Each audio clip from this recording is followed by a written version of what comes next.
வணக்கம். நான் உங்களுடைய ஸ்ருதி, டயட்டீஷியன், பீவெல் ஹாஸ்பிட்டல்ஸ், சேலையூர். நம்ம இன்னைக்கு பார்க்க போகிற டாபிக் என்னன்னா அனீமியா. ரீசெண்ட் ட்ரெண்ட்ஸில் விமன்காக இருந்தாலும் சரி, யங் கேர்ள்ஸ்க்காக இருந்தாலுமே சரி, இந்த அனீமியா என்ற ப்ராப்ளம் வந்துட்டு விடவே மாட்டேங்குது. ஏன் அப்படின்னா நம்மளோட life style and dietary habits சேஞ்சஸ்னாலையும் இந்த அனீமியா வர சான்சஸ் இருக்குது. என்ன ஸ்ருதி, அனீமியா வந்துட்டு டயட்ரி ஹேபிட்ஸ்னாலையும் லைஃப் ஸ்டைல்னாலையும் வருதா அப்படின்னு கேட்குறீங்கன்னா கண்டிப்பாக ஆமாங்க. ஸோ இதை வந்துட்டு ஃபஸ்ட்டு நம்ம என்ன பார்க்கலாம் அப்படின்னா அனீமியாவை எப்படி வந்துட்டு கண்டுபிடிக்கலாம் அப்படின்ட்டு, சரிங்களா? ஸோ அதை வந்துட்டு ரெண்டு விதமாக வந்துட்டு கண்டுபிடிக்கலாம். ஒன்று கிளினிக்கலாக. இப்போது நீங்கள் டாக்டர் கிட்ட போகிறீங்க அப்படின்னா அவங்க உங்களோட சிம்டம்ஸ், தட் இஸ் நீங்கள் உங்களோட ஐ பால்ஸ் கலர் எப்படி இருக்குது, உங்களோட நெயில்ஸ் எப்படி இருக்குது, அது நம்ம சில பேருக்கு வந்துட்டு அனீமியா இருந்துச்சு அப்படின்னா அவங்க ரொம்ப ஸ்டார்ச் சாப்பிடணும். ஸ்டார்ச் அப்படின்னா ஒன்றும் இல்லை, பச்சரிசி சாப்பிடுவாங்க, சாக்பீஸ் சாப்பிடுவாங்க. சில பேர்லாம் வந்துட்டு பார்த்தீங்க அப்படின்னா பல்பம் அப்படின்னு நம்ம சொல்லுவோம் இல்லையா, அது எல்லாமே சாப்பிடுவாங்க. That is also a symptoms of anaemia. இன்னும் எப்படி கண்டுபிடிக்கலாம் அப்படின்னா சில பேர் வந்துட்டு ரொம்ப லேசியாக இருக்குது, தலை சுற்றுற மாதிரி இருக்குது அப்படின்னு சொல்லுவாங்க. நம்ம என்ன நினச்சிப்போம், அது வந்துட்டு லோ பிபியாக இருக்கலாம், இல்லை லோ சுகராக இருக்கலாம் அப்படின்னு நினச்சிப்போம். ஆனால் அனீமியா இருந்தாலுமே இந்த ஒரு டிசீனஸ், அதுக்கப்புறமா பிரெத்லெஸ்னஸ், மூச்சு வாங்க முடியாத மாதிரி, தலை சுற்றுற மாதிரி எல்லாமே இருக்கும். ஸோ நம்ம இந்த மாதிரி ஒரு சிம்டம்ஸ் வரும்போது லோ பிபி தானே, லோ சுகர் தானே அப்படின்ட்டு விடாமல் அனீமியாக்கான டெஸ்ட், தட் இஸ் பிளட் டெஸ்ட்டுமே நம்ம எடுத்தால் நம்மளுக்கு இன்னும் கொஞ்சம் பெனிஃபிஷியலாக இருக்கும்.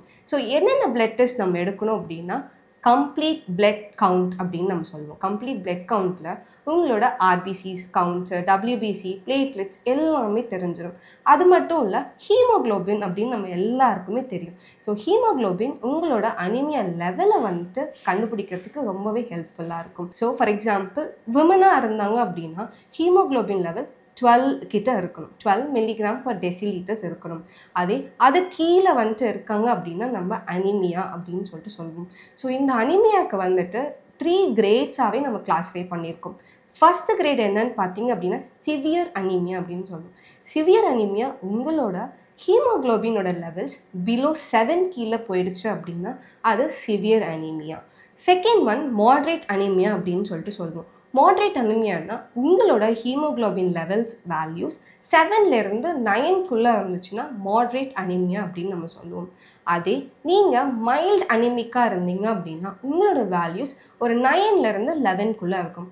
ஸோ இந்த மைல்டு அண்ட் மாட்ரேட் வந்துட்டு நம்ம ஜஸ்ட் ஈட்டிங் ஹேபிட்ஸ்லேயே வந்துட்டு உங்களோட ஹீமோக்ளோபின் லெவல்ஸை வந்துட்டு இம்ப்ரூவ் பண்ணலாம். அதே நீங்கள் சிவியர் அனிமிக்காக வந்துட்டு ஆனீங்க அப்படின்னா கண்டிப்பாக நம்ம பிளட் டிரான்ஸ்ஃபியூஷன் பண்ணுறதா இருக்கும்.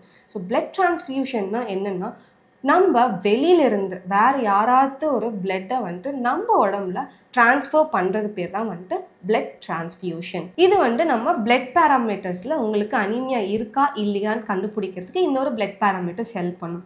இல்லை பிளட்டுன்னா பயம், எங்களை பிளட் டெஸ்ட்லாம் பண்ண வேண்டாம் அப்படின்னு யோசிச்சிங்கன்னா இந்த ஒரு சிம்டம்ஸ் வந்துட்டு உங்களுக்கு இருந்துச்சு அப்படின்னா நீங்கள் அனீமிக்கா இருக்க வாய்ப்புகள் நிறையவே இருக்குது. என்னென்ன சிம்டம்ஸ்ன்னு கேட்டிங்கன்னா நீங்கள் அண்டர் ஐயை வந்துட்டு இப்படி ஓப்பன் பண்ண பார்க்கும்போது அது வந்துட்டு பேல் ஒயிட் கலரில் இருந்துச்சு அப்படின்னா உங்களுக்கு அனீமியா இருக்க சான்சஸ் இருக்குது. இன்னொன்று யூஸ்வலாக நம்மளோட நெயில்ஸ் வந்துட்டு கொஞ்சம் உள்ள பெண்ட் ஆகி இருக்கும். அதே அனிமிக்காக இருந்தாங்கன்னா அவங்களோட நெயில்ஸ் வந்துட்டு இன்வெர்ட்டடாக வந்துட்டு பெண்ட் ஆகிருக்கும். ஸோ இதை வந்துட்டு நம்ம ஸ்பூன் ஷேப் நெயில்ஸ்ன்னு சொல்லுவோம். இன்னும் நிறைய பேருக்கு என்னென்னா அவங்க வந்துட்டு ஐஸ் க்யூப்ஸ் எல்லாமே வந்துட்டு சாப்பிடுவாங்க. நம்ம என்ன நினைப்போம், ஓகே அவங்க ஜாலிக்கு சாப்பிட்றாங்க, பிகாஸ் ஆஃப் சம்மர்னால வந்துட்டு ஐஸ் க்யூப் சாப்பிட்றாங்க அப்படின்னு சொல்லிட்டு நம்ம நினைப்போம். ஆனால் அதுவுமே வந்துட்டு ஒரு அனீமியாக்கான சிம்டம்ஸ் தான். ஸோ இந்த எல்லா சிம்டம்ஸும் வச்சு நீங்கள் ஒரு டாக்டர்கிட்ட கன்சல்ட் பண்ணி ஒரு பிளட் டெஸ்ட் எடுத்து உங்களுக்கு அனீமியா இருக்கா இல்லையா அப்படின்னு தெரிஞ்சுக்கிறது ரொம்பவே நல்லது. ஸோ அனீமியா இருந்ததுனால என்ன பிரச்சனை ஸ்ருதி அப்படின்னு நீங்கள் கேட்கலாம். பிரச்சனை என்னென்னா நம்மளோட பிளட் செல்க்கு வந்துட்டு ஹீமோக்ளோபின் அப்படின்ற ஒரு காம்பனண்ட் வந்துட்டு இருக்குது. இந்த ஹீமோக்ளோபின் தான் நம்மளுக்கு ஆக்சிஜனை வந்துட்டு நம்ம உடம்பு ஃபுல்லாக ட்ரான்ஸ்ஃபர் பண்ணுறதுக்கு ஹெல்ப் பண்ணும். நம்ம எல்லாருக்குமே தெரியும் ஆக்சிஜன் வந்துட்டு எவ்வளோ இம்பார்ட்டண்ட்டான ஒரு காம்பனண்ட் நம்ம சுவாசிக்கிறதுக்கு. அதுவே நம்மளோட haemoglobin levels, that is haemoglobin வந்துட்டு ரொம்ப கம்மியாக இருந்துச்சுன்னா நம்மளுக்கு ஆக்சிஜன் ட்ரான்ஸ்ஃபர் பண்ணுற கெப்பாசிட்டியுமே வந்துட்டு கம்மியாயிடும்.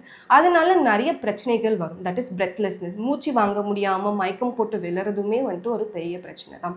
நம்மளோட பிளட் லெவல்ஸ் எல்லாமே கம்மியாயிடும், பிளட் ப்ரெஷர் எல்லாமே கம்மியாகிறதுனால இதுவே வந்துட்டு ஒரு பெரிய பிரச்சனை தான். ஸோ கேஷுவலாக விடாமல் நம்ம டயட்ரி சேஞ்சஸில் சின்ன சின்ன சேஞ்சஸ் வந்துட்டு நம்ம டெய்லி இன்கார்பரேட் பண்ணோம் அப்படின்னாவே உங்களோட ஹீமோக்ளோபின் லெவல்ஸ் நல்லாவே வந்துட்டு இம்ப்ரூவ் ஆகும்.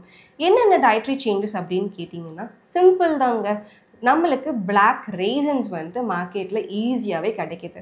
அந்த ஒரு பிளாக் ரெய்சன்ஸை ஒரு 10 to 15 பிளாக் ரெய்சன்ஸை நீங்கள் ஓவர் நைட் 100 ml ஆஃப் வாட்டரில் சோக் பண்ணிவிட்டு எவ்ரிடே மார்னிங் எம்டி ஸ்டொமக்கில் அட்லீஸ்ட் ஃபார் 2 months நீங்கள் குடிச்சிங்கனாவே உங்களோட ஹீமோக்ளோபின் லெவல் நல்லாவே இம்ப்ரூவ் ஆகும்.